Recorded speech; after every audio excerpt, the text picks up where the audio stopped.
RSS के नेता हजरत निजामुद्दीन की दरगाह में दिए जलाकर देश में सांप्रदायिक सौहार्द का पैगाम दे रहे हैं, लेकिन एआईएमआईएम चीफ ओवैसी भड़काऊ बयान देकर दोनों समुदायों में नफरत पैदा करने का काम कर रहे हैं। कर्नाटक के हुमनाबाद में ओवैसी ने जमकर भड़ास निकाली। सबसे पहले उन्होंने गुजरात में मुस्लिम युवकों की पिटाई पर अपनी बात रखी। गुजरात में गरबा पर पथराव करने वालों को पुलिस ने पीटा था। इस पिटाई का वीडियो वायरल हुआ था। ओवैसी ने इस मामले में भी कल हुमनाबाद में अपनी बात रखी। अगर हमको मारा जाता है, अगर गुजरात की सरजमीन पर मुसलमानों को रोड पर लाकर एक झूठे इल्जाम में रोड पर उनको जमा करके मजमे के सामने उनको जब लटों से मारा जाता है, तो मैंने उस वक्त भी कहा, आज भी कह रहा और कल भी कहूंगा कि मारने वाले इस्लाम की तारीफ नहीं जानते।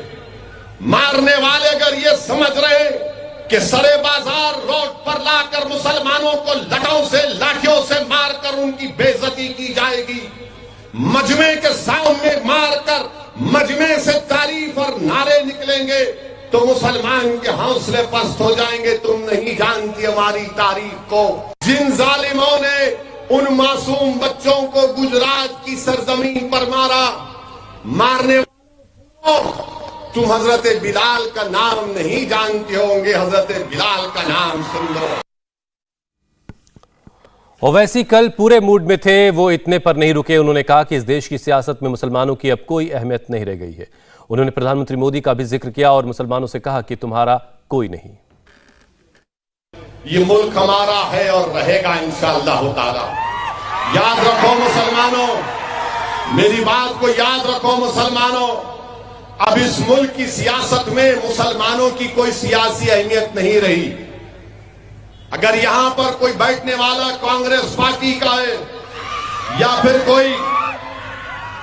फिर कोई जनता दल का है या किसी और पार्टी का है, तो मैं तुमको अपने भाई के तौर पर कह रहा हूं, तो तुम्हारी कोई इज्जत नहीं है इन पार्टियों में। याद रखो, तुम्हारी कोई इज्जत नहीं है।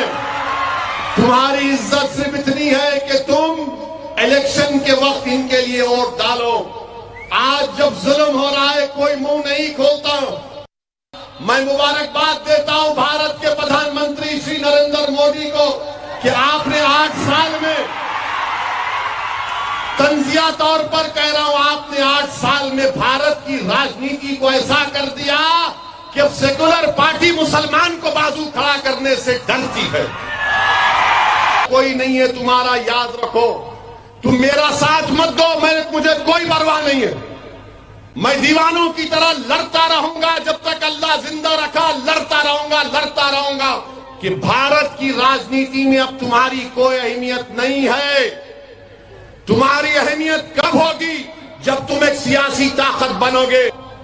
बिल्किस बानो को तुम क्या जवाब दोगे? क्या बिल्किस बानो तुम्हारी बेटी नहीं है, जिसकी अस्मत रेजी 11 लोग करते हैं?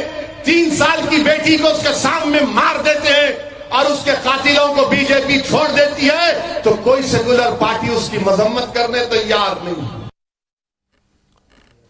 ओवैसी ने कर्नाटक सरकार पर भी जमकर हमला बोला। उन्होंने कहा कि मोदी सरकार कहती है कि न खाऊंगा न खाने दूंगा, लेकिन कर्नाटक में कमीशन का खेल चल रहा है और कोई कुछ नहीं बोलता।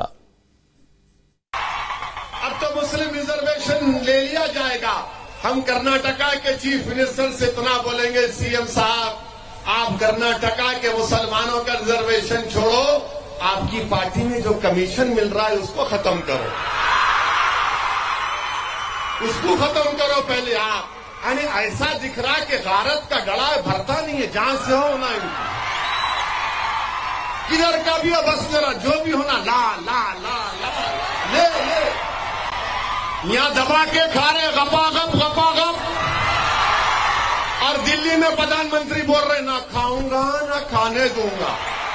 इंडिया टीवी हर वक्त हर जगह डाउनलोड करने के लिए सर्च करें India TV news Google play store या ऐप स्टोर पर।